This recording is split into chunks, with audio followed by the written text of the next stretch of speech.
Olá, amigos do Nepom, bem-vindos ao nosso canal, bem-vindos a esse dia de sábado na nossa palestra doutrinária. Temos como tema, bem-aventurados os que têm puro coração. E hoje, 11 de julho, nosso palestrante é Cláudio Amorim.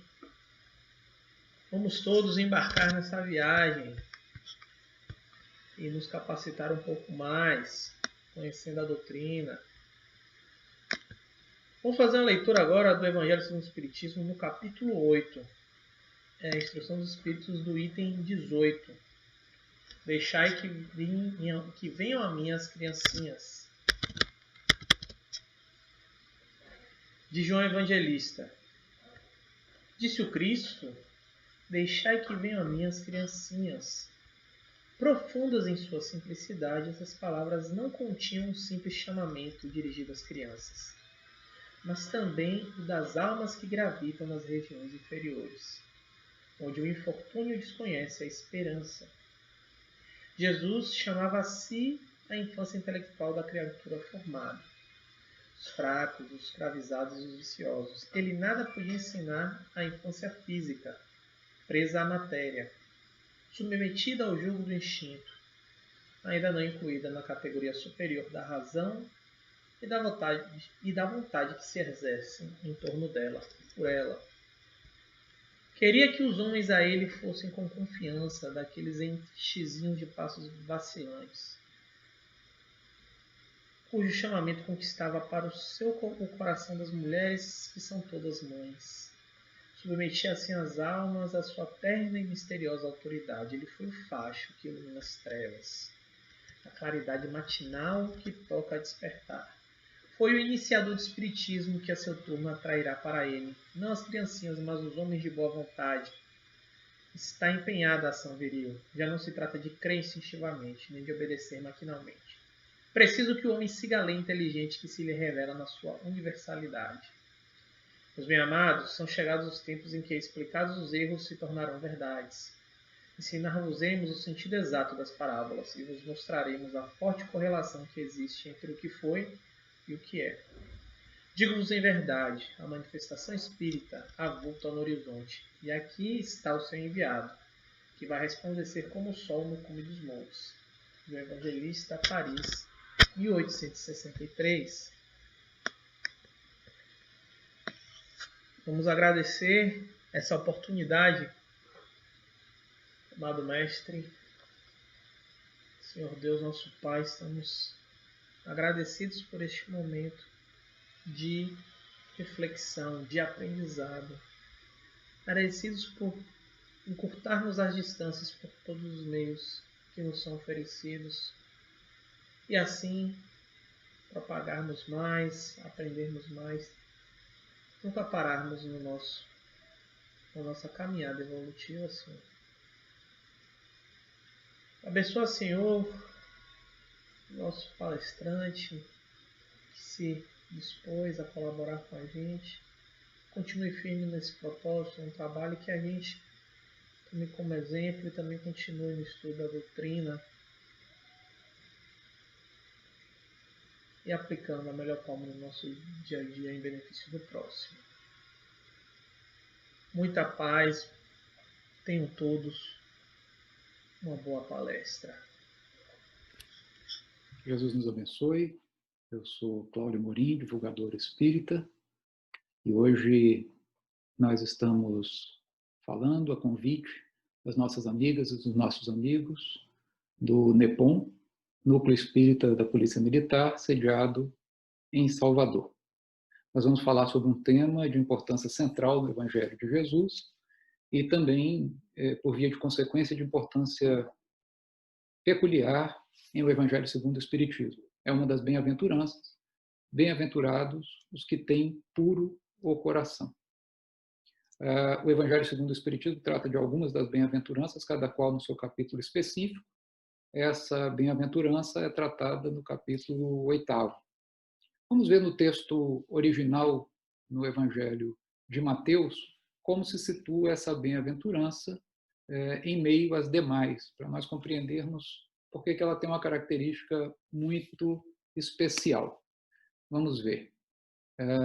Evangelho de Mateus, nós estamos aqui, capítulo 5, o Sermão da Montanha, as bem-aventuranças, que algumas traduções chamam aí de beatitudes. Então, Jesus, vendo a multidão, subiu ao monte, um montículo, uma área mais alta de onde Jesus pudesse falar a um grupo grande de pessoas, e ensinava. Bem-aventurados os pobres de espírito, outras traduções contemporâneas, pobres em espírito ou pelo espírito, como prefere, por exemplo, Humberto Roden, porque deles é o reino dos céus. Bem-aventurados os que choram, porque serão consolados. Bem-aventurados os mansos, porque herdarão a terra. Bem-aventurados os que têm fome e sede de justiça, porque serão fartos. Bem-aventurados os misericordiosos, porque alcançarão misericórdia. Bem-aventurados os limpos de coração, ou aqueles que têm o coração puro, conforme a tradução, porque verão a Deus. Bom, passando as bem-aventuranças restantes, então nós temos os pacificadores, serão chamados filhos de Deus, os que sofrem por causa da justiça, têm o reino dos céus, e os bem-aventurados, quando forem injuriados, perseguirem, mentirem, disserem todo mal contra vós por minha causa. Pois bem, exultai-vos e alegrai-vos, porque esse é o vosso galardão, ou seja, a perseguição sofrida pela fidelidade à causa. Mas voltemos então a essa bem-aventurança, que aqui está no versículo 8. Bem-aventurados limpos de coração, os que têm o coração puro, porque verão a Deus. Veja, existe nas outras bem-aventuranças, existem as promessas de consolação, de que os mansos herdarão a terra, enfim. Mas essa promessa é muito especial, ver a Deus. E, evidentemente, não pode ser ver Deus com os olhos da carne. Isso não faria nenhum sentido, não é possível ver Deus sob uma forma que os nossos olhos materiais capturem, mesmo em espírito. Não pode ser ver Deus sob uma forma qualquer. O que Jesus estaria tentando nos dizer quando ele fala que os limpos de coração verão a Deus? Que os limpos de coração se integrarão de forma completa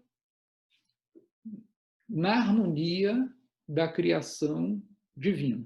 Ou seja, ver a Deus como ter a experiência de Deus, a plena experiência de Deus na própria existência. Essa é uma promessa e tanto. Para tratar de um tema tão vasto e, ao mesmo tempo, tão profundo, nós precisamos fazer algum recorte sob pena de nós buscarmos uma abrangência demasiada e acabarmos não sendo muito específicos. O Evangelho segundo o Espiritismo segue sempre essa estratégia didática, essa estratégia expositiva. Se nós vamos lá no Evangelho segundo o Espiritismo, no texto condizente, então nós vamos encontrar aqui dentro do capítulo 8 essa passagem cujo subtítulo é Verdadeira Pureza, Mãos Não Lavadas. E é especificamente sobre esse trecho do Evangelho segundo o Espiritismo que nós gostaríamos de nos concentrar face a essa promessa muito especial de Jesus, de que os limpos de coração, os de coração puro, verão a Deus, ou seja, se integrarão plenamente na criação divina, na harmonia cósmica. Então, o que é essa verdadeira pureza, mãos não lavadas? Qual é o significado, o sentido dessa passagem do Evangelho, particularmente aqui a explicação no Evangelho segundo o Espiritismo, que Jesus, o que os Espíritos nos trazem aqui a partir das mensagens de Jesus, das passagens do Evangelho, é justamente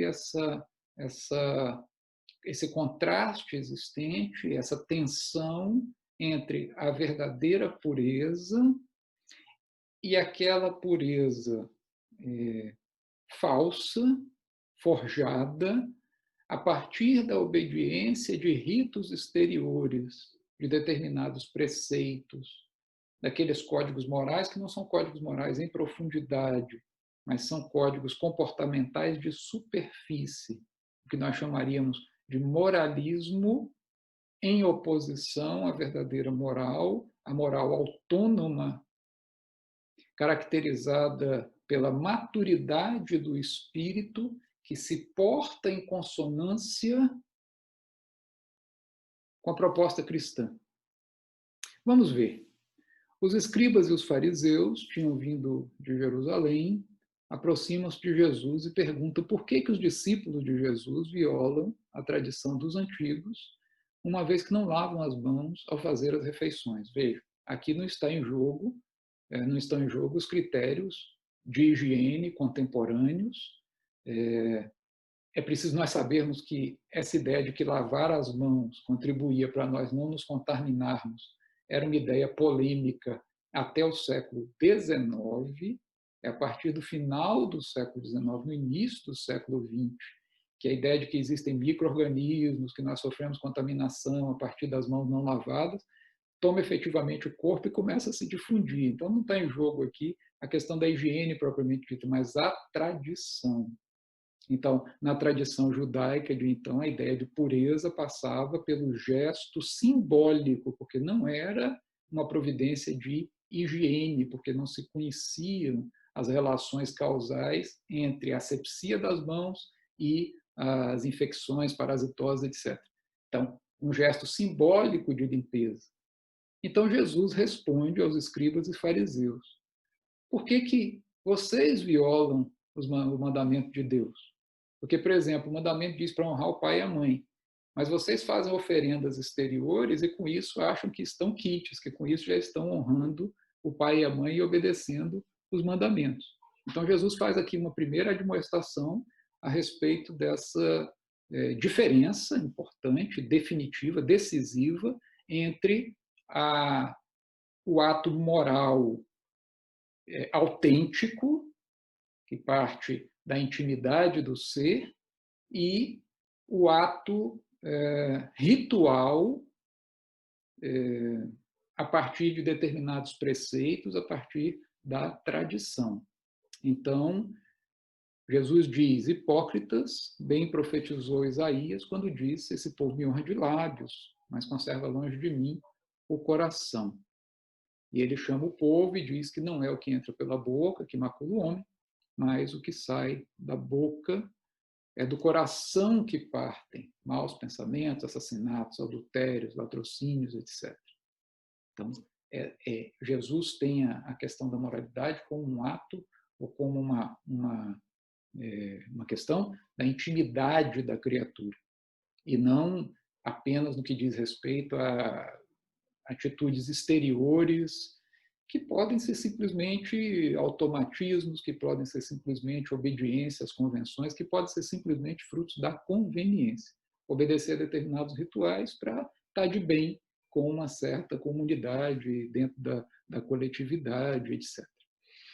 Então, essas são as coisas que tornam impuro o homem, ou seja, os maus pensamentos, os maus atos, frutos dessa imaturidade moral, ou dessa deformação, ou até dessa perversão moral.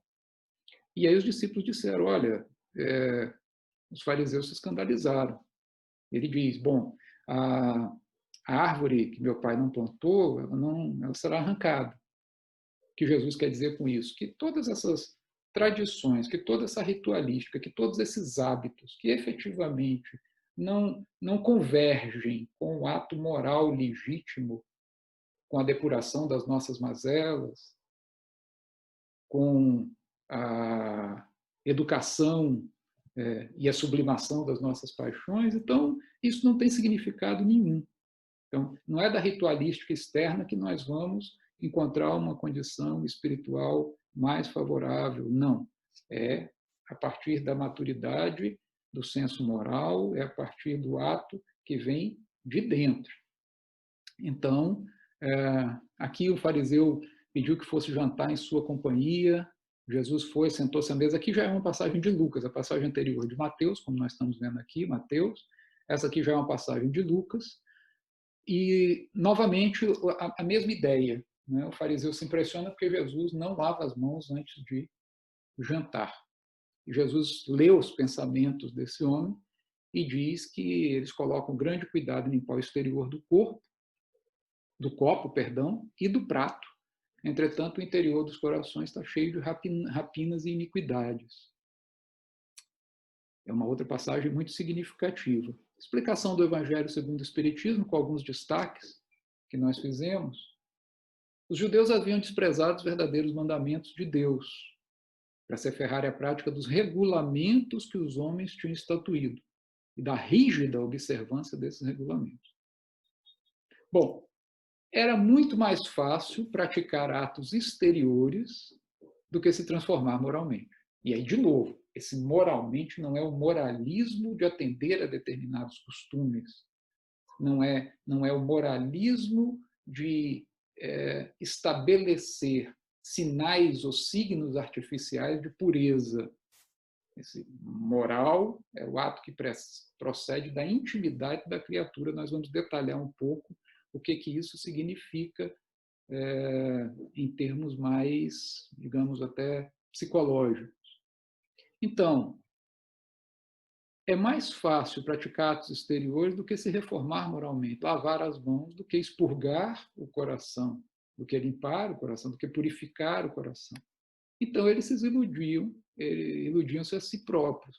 Mais abaixo, o Evangelho continua, o Evangelho segundo o Espiritismo, nesse item do capítulo 8, continua nos dizendo que muitos cristãos, a exemplo dos antigos judeus, consideram garantida a salvação por meio das práticas exteriores, deixando em segundo plano a moral, de novo, a moral como uma atitude, agora vamos falar numa atitude radical perante a vida, uma atitude de busca pela verdade nas pequenas e nas grandes coisas, uma atitude de busca da convergência entre os nossos pensamentos, as nossas palavras, os nossos atos e a harmonia cósmica que nós, espíritas, nós cristãos, acreditamos existir e reger os nossos destinos. Então, Jesus fala dessas adições feitas pelos homens à lei de Deus. E é por isso que ele fala que será arrancada toda a planta. Que adições são essas? A ritualística. Às vezes até uma cenografia religiosa. As oferendas materiais, que são fruto de um atavismo, ou seja, de parcelas do nosso psiquismo que ainda se encontram ligadas a um passado distante, em que nós precisávamos dos símbolos materiais a fim de adorar as entidades que criamos existir ou que de fato existem. Então, essas são adições humanas. Por isso, é bom que se destaque: o Espiritismo, enquanto doutrina, não tem nenhum ritual definido. Não tem nenhum paramento, por exemplo, vestimentas especiais. Com todo respeito às casas que assim procedem, até por uma questão de tradição, de conveniência, de simbolismo, não há diferença entre a qualidade vibratória, mediúnica dos seus trabalhadores pelo fato de se vestirem, por exemplo, de branco ou de usarem jaleco.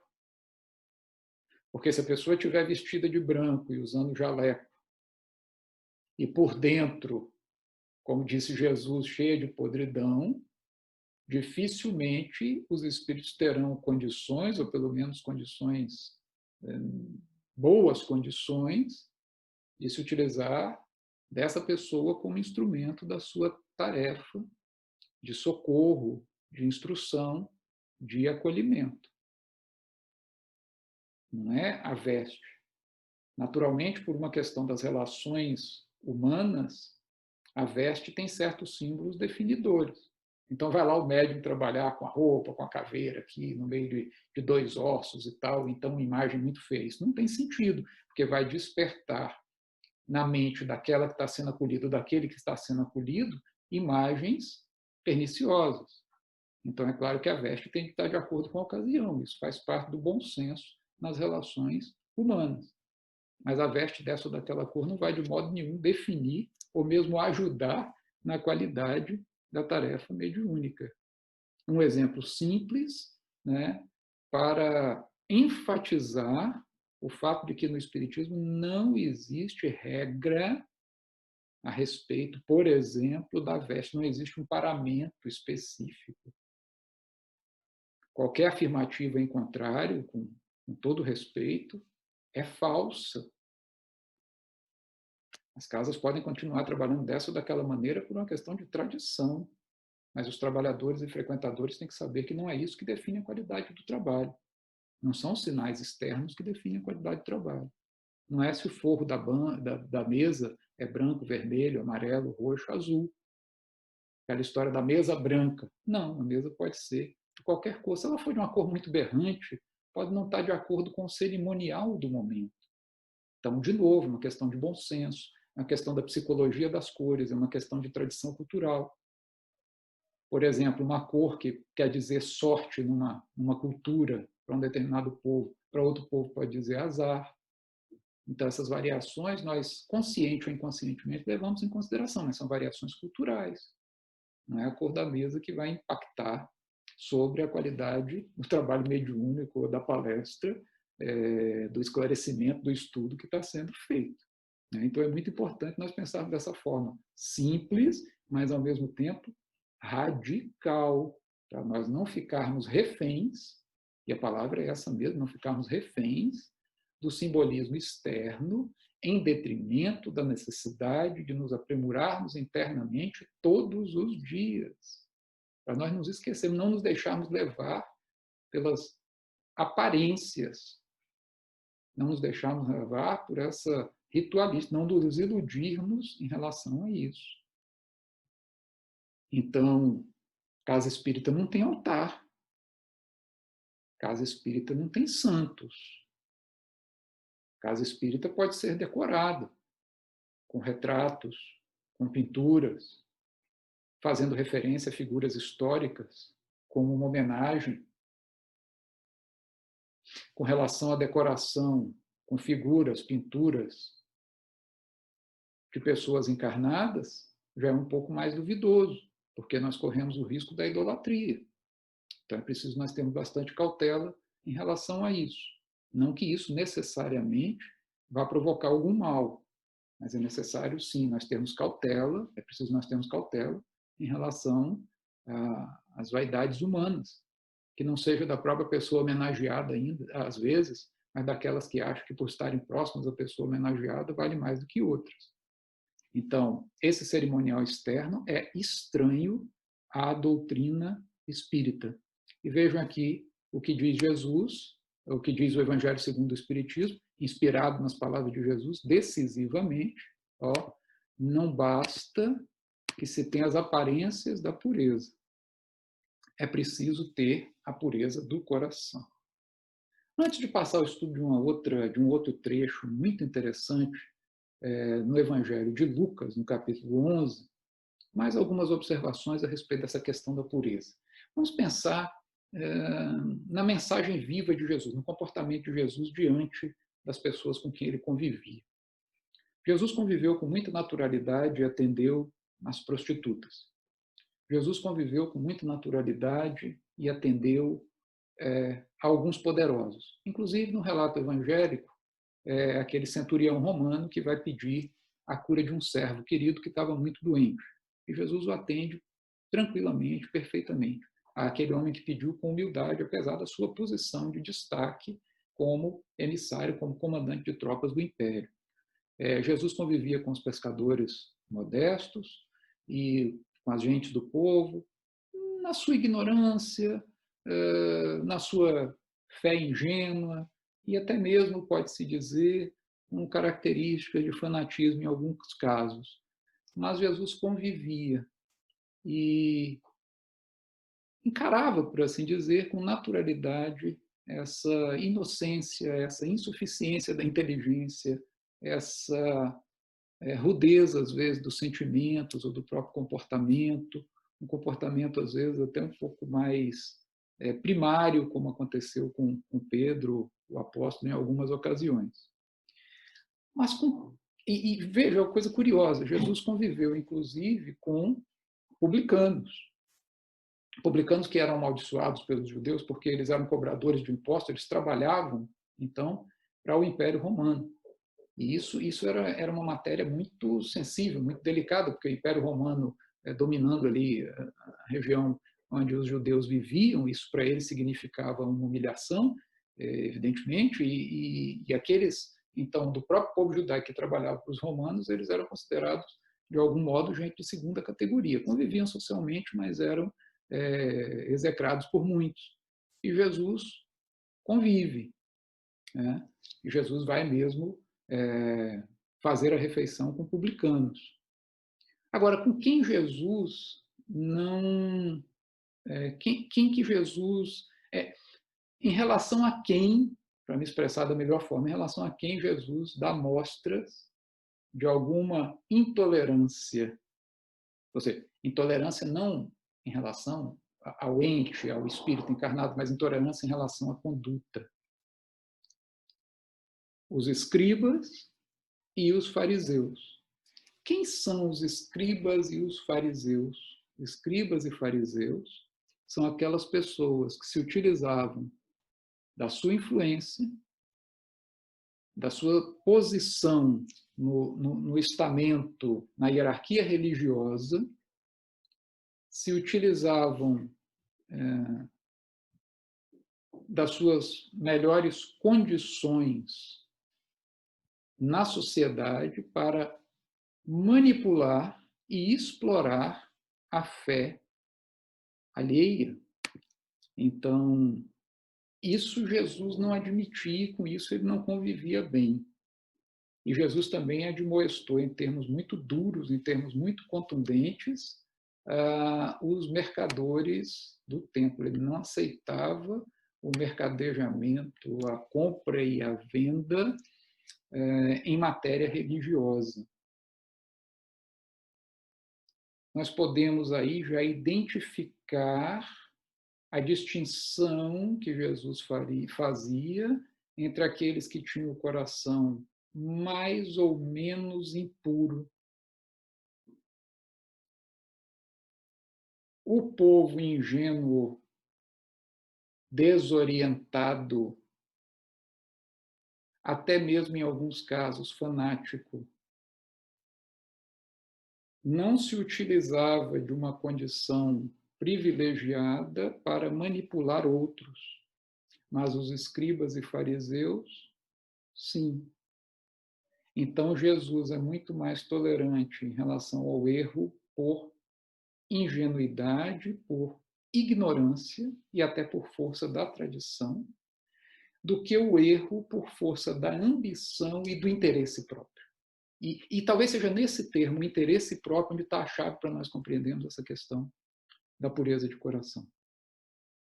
O coração é tanto mais impuro, quanto mais a pessoa é focada, calcada no interesse próprio, em fazer das circunstâncias sempre um jogo para alcançar os seus objetivos imediatos, objetivos da vida material, em prejuízo do próximo, em desconsiderando as necessidades do próximo.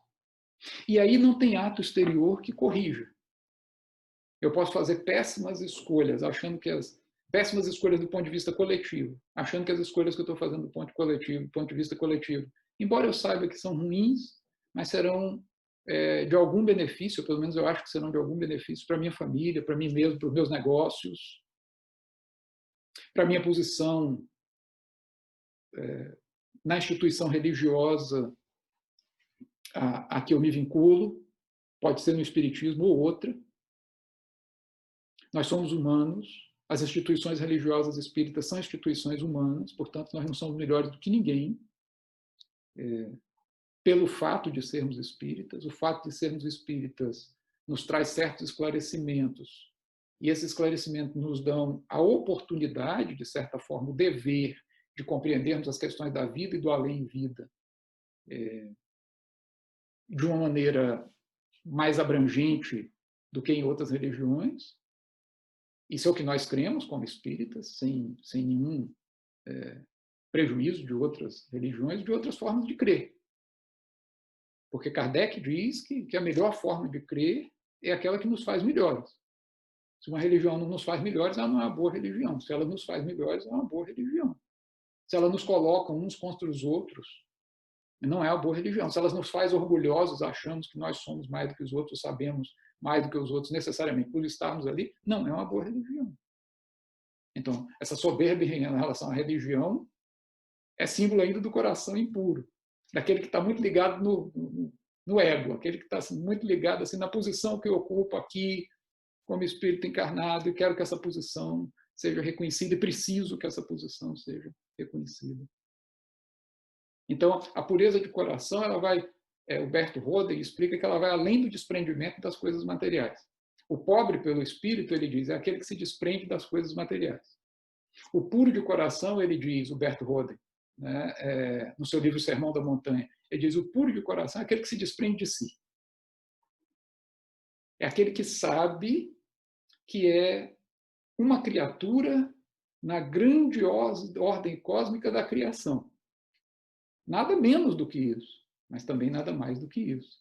Assim como são as outras criaturas. Então, a pureza de coração passa pela circunstância, pela condição de nós nos vermos efetivamente como semelhantes aos demais seres humanos.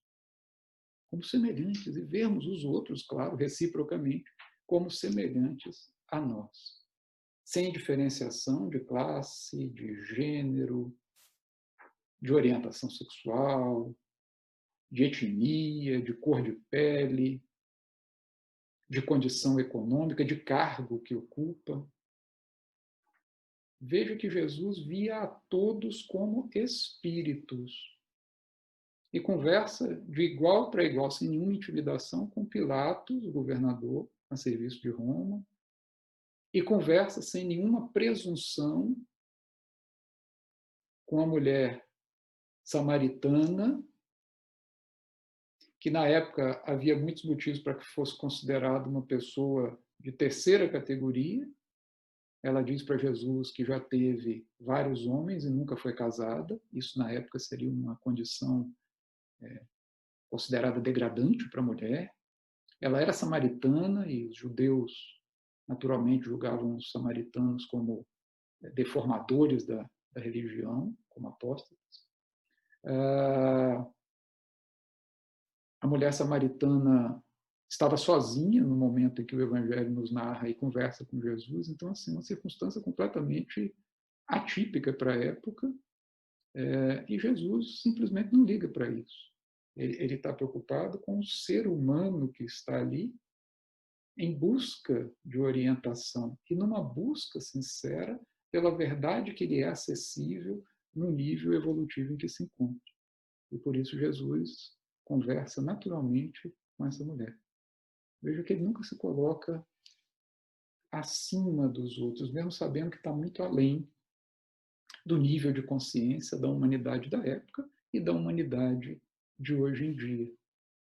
Então, esse é um exemplo de pureza de coração. É estar efetivamente disponível para o outro. Pureza de coração não é ir lá fazer doação de sopa, de enxoval, de alimento, de cesta básica. Numa sociedade extremamente injusta, iníqua, desigual como a nossa, a doação é necessária e até mesmo urgente. Vamos fazer o quê? Mas lá no Evangelho segundo o Espiritismo está dizendo que a caridade depende de como a gente doa.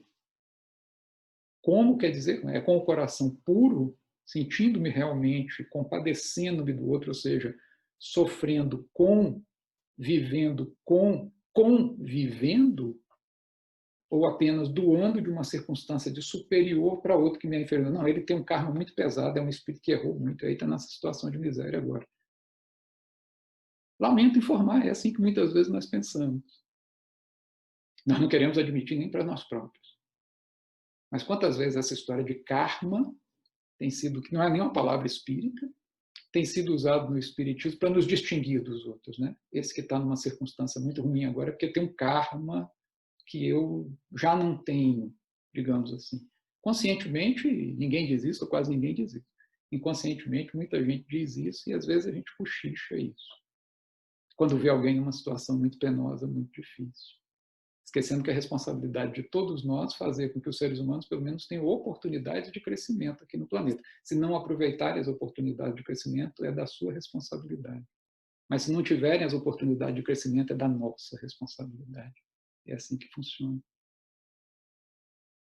Gostaria, antes de encerrar, de dar uma passagem rápida por um outro trecho muito significativo, que vou apenas indicar para estudo, vou dar uma indicação preliminar para estudo, que é uma passagem de Lucas, capítulo 11, muito importante, a partir do versículo 37. Ela, inclusive, está lá em O Evangelho segundo o Espiritismo, só que lá no Evangelho segundo o Espiritismo, nós temos só aqui, do 37 até o 40. Tá? Mas é importante nós irmos um pouco além, porque essa passagem é muito significativa.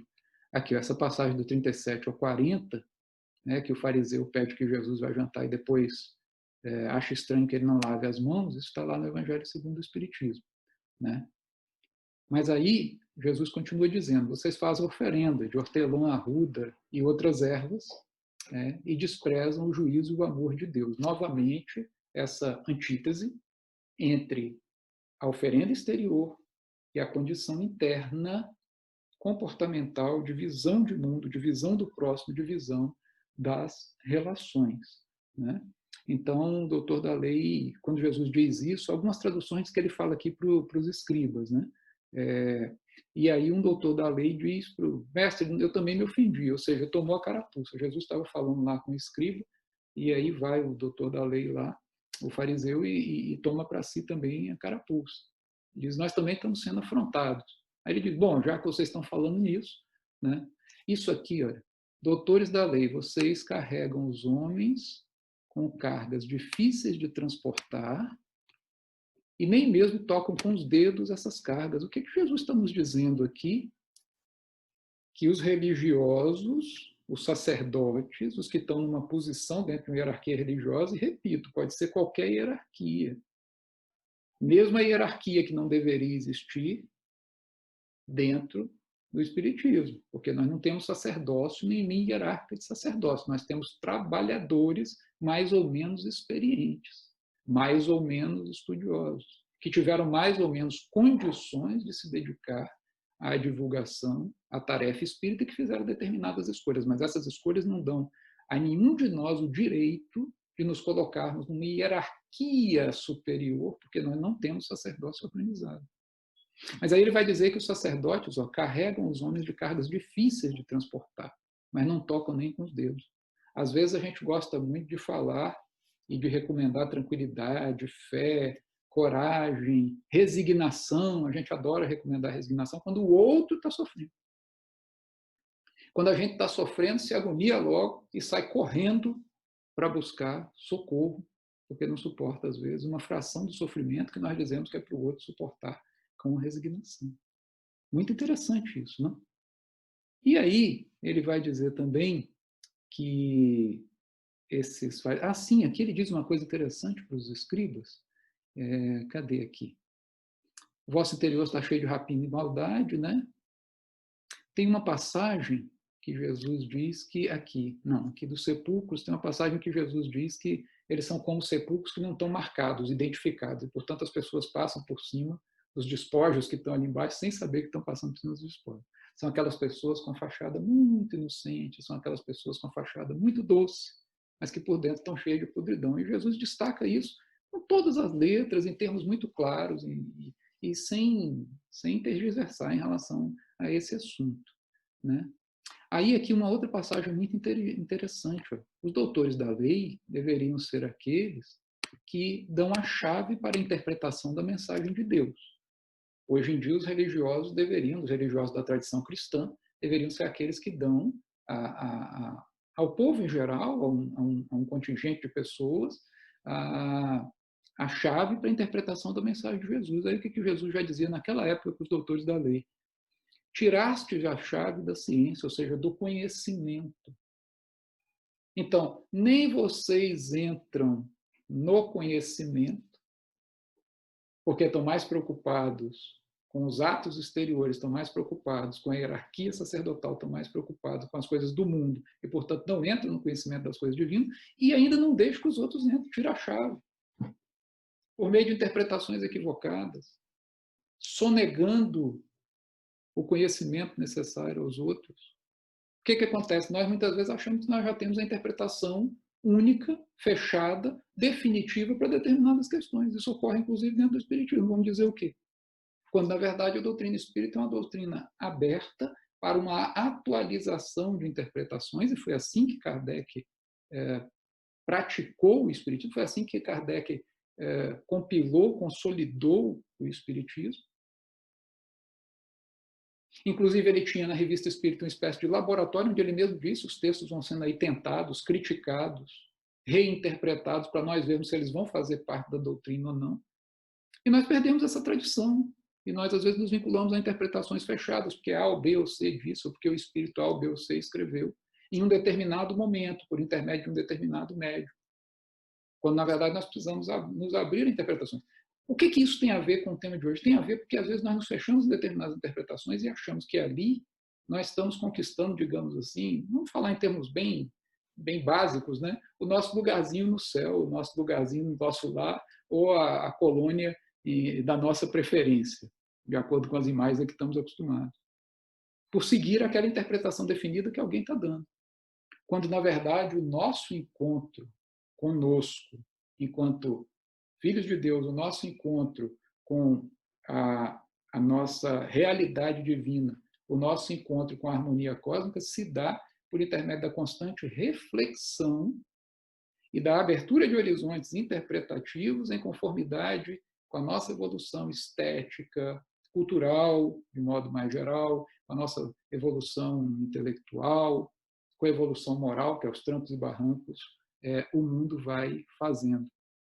E essa passagem aqui, nos versículos 53 e 54, termina dizendo, então, que os escribas e fariseus começaram a cercar Jesus e a tentar armar ciladas para que ele dissesse alguma coisa que fosse comprometedora, de que eles pudessem acusá-lo. Por quê? Porque eles foram desmascarados.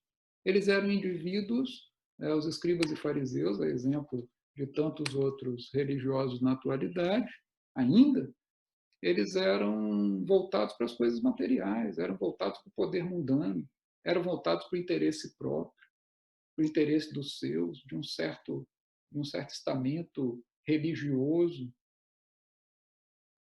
e colocavam, portanto, as práticas exteriores à frente da transformação psíquica. Essa palavra moral, nas obras de Kardec, e isso nós podemos ver, inclusive, nos dicionários da Academia Francesa da época, a palavra moral não é moral apenas no sentido de escolha comportamental. A palavra moral tem um sentido também daquilo que não é material, que nós hoje em dia diríamos psíquico. Então, moral é também aquilo que é da ordem do psiquismo.